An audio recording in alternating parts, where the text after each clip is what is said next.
এই উত্তরাঞ্চলের 33টি জাতীয় নির্বাচনী আসনে সেই বরকতের বাংলাদেশের জন্য দাঁড়িপাল্লার জোয়ার তুলতে হবে আমাদের।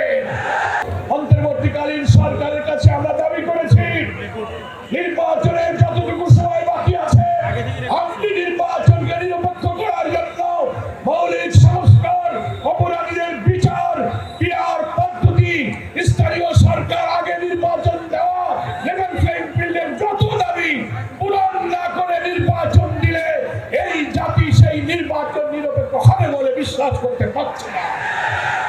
এত রক্ত, এত কষ্ট আমরা বৃথা যেতে দিতে পারি না। সেই নিরপেক্ষ নির্বাচনের মধ্যে এমন একটি বাংলাদেশ আমরা চাই যেখানে অভাবী, দুঃখী, অন্নহীন, বস্ত্রহীন, নিরন্ন মানুষের কোনো দুঃখ থাকবে না। এই উত্তরাঞ্চলের 33টি জাতীয় নির্বাচনী আসনে সেই বরকতের বাংলাদেশের জন্য দাঁড়িপাল্লার জোয়ার তুলতে হবে আমাদের।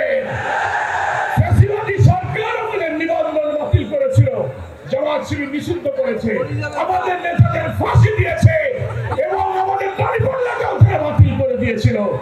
মহান আল্লাহ আমাদের সব কিছু ফিরিয়ে দিয়েছেন।